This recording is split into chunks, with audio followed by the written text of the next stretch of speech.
सध्या आपण सर्वजण कलियुगामध्ये जगतोय असं म्हटलं जातं, बरोबर?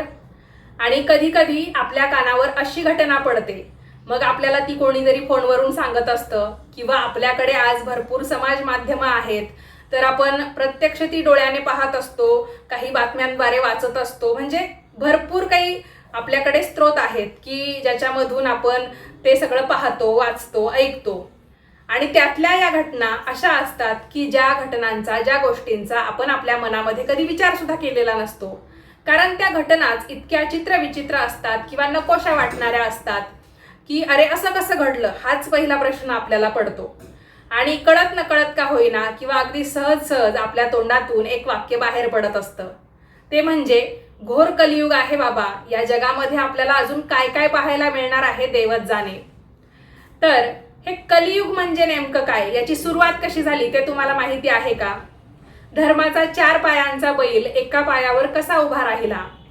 एवढ्या सगळ्या चित्रविचित्र घटना घडत आहेत, तर त्या थांबणार कधी? त्यासाठी भगवान श्रीहरी विष्णू त्यांचा कल्की अवतार घेणार कधी? तर या सर्व प्रश्नांची उत्तरं जाणून घेण्यासाठी हा व्हिडिओ शेवटपर्यंत नक्की पहा.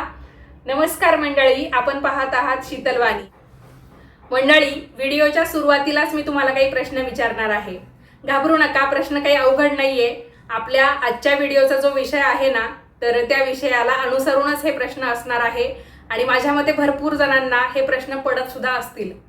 तर ज्यांना उत्तरं येतात किंवा उत्तरं देण्याची इच्छा आहे, त्यांनी व्हिडिओच्या खाली जो कमेंट्सचा बॉक्स असतो तिथे उत्तरं लिहून पाठवा. त्यासाठी अगोदर प्रश्न लक्षपूर्वक ऐका. तर पहिला प्रश्न असा आहे की कधी तुमच्या मनात असं आलं आहे का की आजच्या काळामध्ये माणसावरचा विश्वास का गमावत चाललेला आहे? दुसरा प्रश्न असा, नाती का तुटत आहेत? आणि तिसरा प्रश्न, लोभ, मत्सर, फसवणूक, स्वार्थ इतके का वाढत आहेत?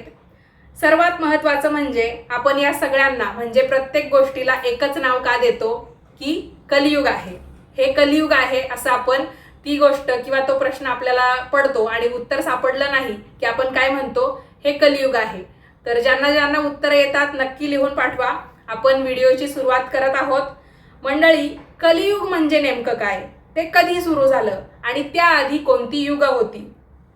आज आपण याच विषयाची सविस्तर माहिती जाणून घेणार आहोत. हिंदू धर्मानुसार काळ हा फक्त दिवस, महिने किंवा वर्ष यामध्ये मोजला जात नाही, तर संपूर्ण सृष्टी एका मोठ्या चक्रानुसार चालते. या चक्राला युगचक्र असं म्हटलं जातं. या युगचक्रामध्ये 4 युग सांगितलेली आहेत. पहिलं म्हणजे सत्ययुग, दुसरं त्रेतायुग, तिसरं द्वापारयुग